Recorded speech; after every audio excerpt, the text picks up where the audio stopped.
pinoprotektahan. Walang kasinungalingan, serbisyong totoo lang. Sa aming mga ulat ngayong gabi, usisain ang programang conditional cash transfer ng gobyerno. Minsan wala silang pambiling papel, tsaka notebook. Siyempre, nag-iisip din kami kung saan kami kukuha. Mula pumasok 4 piece, kahit paano nakaraos kami. Siyasatin ang sugal na illegal na umuusbong. Napakahirap pong patunayan nito dahil po legal ang kanilang hawak.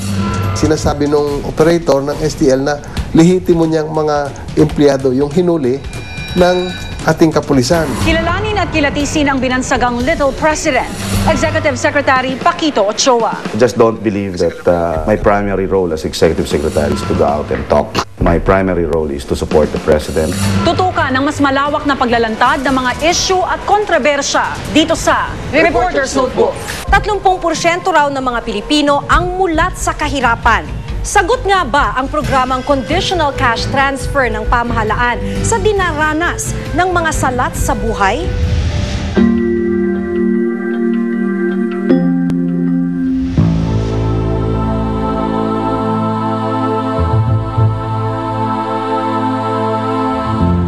Kahirapan ng kinamulatan at nararanasan ng halos 30% ng mga Pilipino.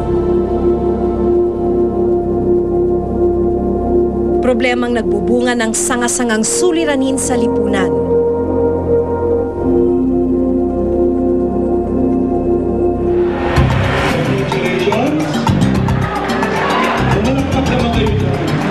Samut-saring programa na ang isinagawa ng pamahalaan upang ito'y tugunan. 2007 nang ilunsad ng nagdaang administrasyon ng Pantawid Pamilyang Pilipino Program o 4Ps. Sa ilalim ng programang ito, CCT o Conditional Cash Transfer ang ginagawa kung saan direktang binibigyan ng pera ang mga mahihirap na pamilya kapalit ang ilang kondisyon. Pagsisigurado na papasok ang mga bata sa eskwelahan. Pangalawa, kung ikaw man ay benepisyaryo dahil buntis or merong sanggol, pupunta ka sa health center para magkaroon ng prenatal, postnatal at yung mga immunization.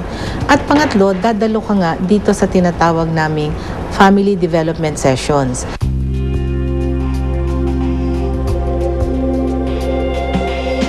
Ang pamilya Esponilla, 1 taon at kalahati nang tumatanggap ng pera mula sa 4Ps. 6 ang anak na mag-asawang Ronaldo at Decibel at 3 buwan mula ngayon, isisilang na ang kanilang pampitong supling. Minsan wala silang pambiling papel, tsaka notebook. Siyempre, nag-iisip din kami kung saan kami kukuha. Mula pumasok 4 piece, kahit paano nakaraos kami. Okay. Pang ano po yan? Pang ilan? Pang-4 po. Nang bisitahin ko ang bahay nila sa Barangay Daang Hari sa Navotas, tila hindi naman nagkamali ang DSWD sa pagpili sa kanila. Ito po yung item namin sa 4Ps. Ito po yung cash card. Fishbowl vendor si Ronald at kumikita ng 150 pesos kada araw. Kulang na kulang, lalo pat nag-aaral na ang 3 nilang anak. Kada buwan, 800 pesos ang nakukuha nila mula sa DSWD, 500 dahil buntis si Decibel at 300 naman para sa anak na nag-aaral. Hiningi niyo na ba yung paliwanag kung bakit isa lang yung anak ninyo nakasama? Ang sabi po ng leader namin, aayusin pa daw yun sa taas. Isa ang pamilya Esponilla sa mahigit 600,000 beneficiaries ng 4Ps sa 79 na probinsya sa bansa. Sa ginawang report ng Commission on Audit sa 4Ps noong 2008, hindi umano naging maayos ang monitoring system ng 4Ps. Mula 2007 hanggang 2008, gumastos ang DSWD ng halos ₱250,000 para sa mga finger scanners na ilalagay sana sa mga health centers para ma-monitor ang pagpapatupad ng programang ito. Pero hanggang sa ngayon, ni anino ng mga makinang ito ay wala pa rin nakikita sa mga health centers.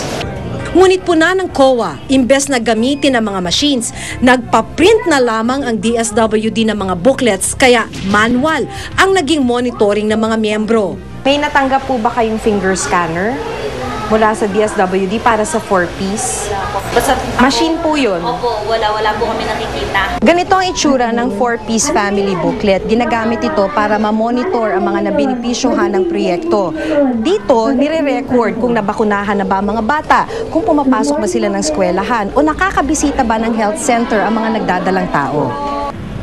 Paglilinaw ng DSWD, para sana sa pilot testing ang biometric system. Ngunit nagkaroon ng problema ng subukan ito sa mga remote communities. Maraming barangays na wala ang electricity. Tsaka mayroon din namang mga barangays na may electricity pero hindi mo ma-insure yung security ng machines kapag na-install mo doon sa school or doon sa health center. Bukod sa finger scanners, napuna rin ng COA ang ilang beneficiaries na dapat daw alisin na sa listahan. Hindi umano totoong mahihirap ang ilang nabenepisyohan kaya hindi dapat mapabilang sa mga tumatanggap ng financial assistance. Ang ilan sa kanila may sarili daw negosyo, kumikita ng mahigit 15,000 pesos kada buwan, may sariling bahay at lupa at ang isa nga may apartments for rent pa. Maaring may nakapasok doon na hindi mahirap. May ilang porsyento din na nakapasok na may kaya. Ina-address namin yon. Mayroon kaming grievance system. Nasa listahan pa ng beneficiaries sina Nita Munares at Sandra Navarro, parehong taga Caloocan. Hinanap namin ang bahay ng dalawa. Una naming nakilala si Nita Munares. Sa itsura nga naman ng bahay niya, magtataka ka kung bakit napabilang siya sa 4-piece. Ma'am, DSWD po ito, interview lang po. Ayun, tinanong niya kung ano-ano, ganyan. Ganito na po talaga sir lahat, wala po nagbabago. Dalawang palapag ang bahay ng pamilya Munares at di makakailang kumpleto din naman sila sa gamit. Totoong dati siyang dealer ng dried fish pero ngayon noodles na ang business niya. Pero mahina na rin daw ang kita.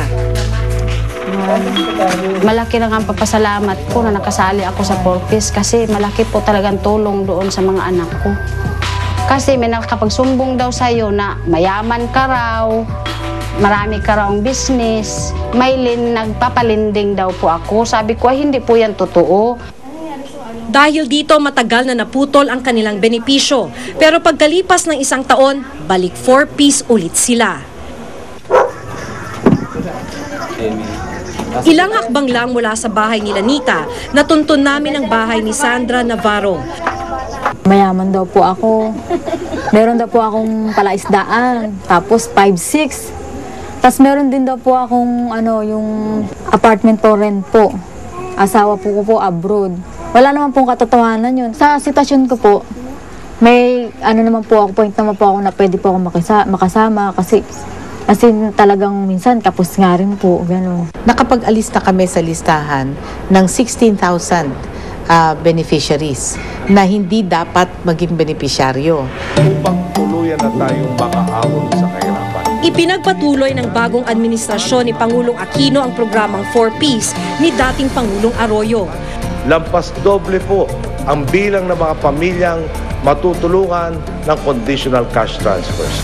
Habang tumatagal ay tumataas ang budget para sa Pantawid Pamilyang Pilipino program ng ating gobyerno. Mula taong 2007 hanggang taong 2010 ay halos 20 bilyong piso na ang nainalaan na budget para sa programang ito at ipinapanukala pang doblehin ang budget na ito para sa taong 2011.